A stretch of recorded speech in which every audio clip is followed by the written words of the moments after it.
আসসালামু আলাইকুম, welcome back to my channel. আমি আমার YouTube channel Mehjabin recipe and blogs থেকে আমি মেহজাবিন বলছি। যে যেখান থেকে আমার এই ভিডিওটি দেখছেন, আশা করছি সবাই ভালো আছেন, সুস্থ আছেন এবং নিরাপদে আছেন। আমিও ভালো আছি। আমি আজকে নতুন আরও একটি অনেক মজার হেলদি একটি ইফতার আইটেম নিয়ে এসেছি। রেসিপিটা শুরু করার আগে ছোট্ট একটি রিকোয়েস্ট, যারা আজকে প্রথম আমার চ্যানেলে এসেছেন তারা সহ সবাই আমার চ্যানেলটিকে সাবস্ক্রাইব করে ভিডিওটিতে একটি লাইক দিয়ে চলুন রেসিপিটা দেখা শুরু করি। কে আমাদের জন্য বানানো হচ্ছে ছোলা। আজকে ছোলা ভাজা হচ্ছে। ডক্টর জাহাঙ্গীর কবির স্যারের নির্দেশ অনুযায়ী হেলদি একটি ইফতার আইটেম। যারা কিটো ডায়েট করছেন কিংবা জাহাঙ্গীর কবির লাইফস্টাইল ফলো করে চলছেন তাদের জন্য পারফেক্ট একটি ইফতার আইটেম, তবে পরিমাণে অল্প খেতে বলেছে, বেশি না।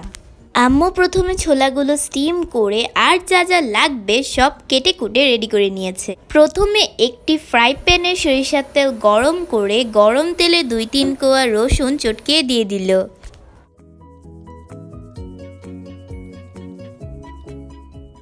এখন দিয়ে দিচ্ছে এলাচ, দারচিনি, তেজপাতা, আস্ত কয়েকটা শুকনো মরিচ। ডক্টর জাহাঙ্গীর কবির স্যারের নির্দেশ অনুযায়ী এই ছোলা ভাজিতে কোনো রকম আলু ইউজ করা যাবে না। এখন দিয়ে দিচ্ছে 4টা মাঝারি সাইজের পেঁয়াজ কুচি।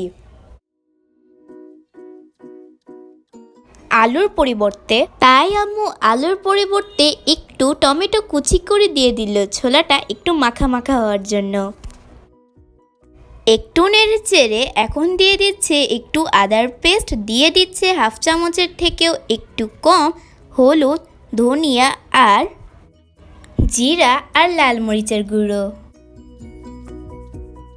একটু গরম পানি দিয়ে সব উপকরণ একসঙ্গে ভালো করে মিশিয়ে মশলাটাকে কষিয়ে নিচ্ছে। মশলাটা কষে গিয়েছে, এখন দিয়ে দিচ্ছে আগে থেকে স্টিম করে রাখা ছোলাগুলো। দিয়ে দিচ্ছে স্বাদ মতো লবণ।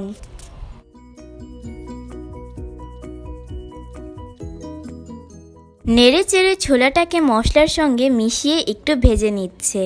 এখন ছোলার সঙ্গে আরও একটু গরম পানি দিয়ে ছোলাটাকে ঢাকনা দিয়ে কভার করে দিল 5 মিনিটের জন্য।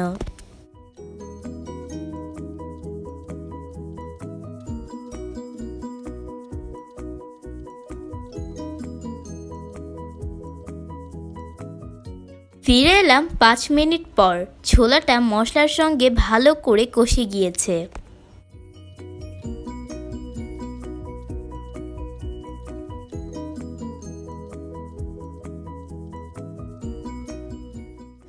ছোলাটাকে আরও 2 মিনিট ভেজে দিয়ে দিচ্ছে পেঁয়াজ আর কাঁচামরিচ কুচি, দিয়ে দিচ্ছে একটু ব্ল্যাক পেপার, স্পাইসি একটি টেস্ট আসার জন্য।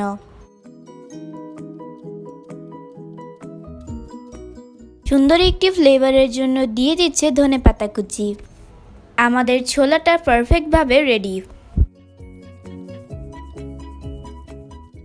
যারা জাহাঙ্গীর কবির স্যারের লাইফস্টাইল ফলো করছেন তাছাড়া সবার জন্য এটি একটি হেলদি রেসিপি, তবে পরিমাণে বেশি খাওয়া যাবে না। আমার এই রেসিপিটা যদি আপনাদের একটুও ভালো লেগে থাকে তাহলে আমার চ্যানেলটিকে সাবস্ক্রাইব করে ভিডিওটিতে একটি লাইক দিয়ে বন্ধুদের মাঝে বেশি বেশি করে শেয়ার করে দিবেন।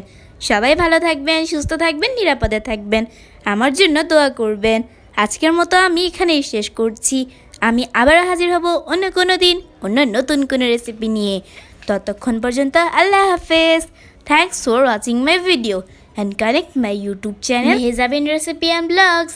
So press the subscribe button, click the bell icon.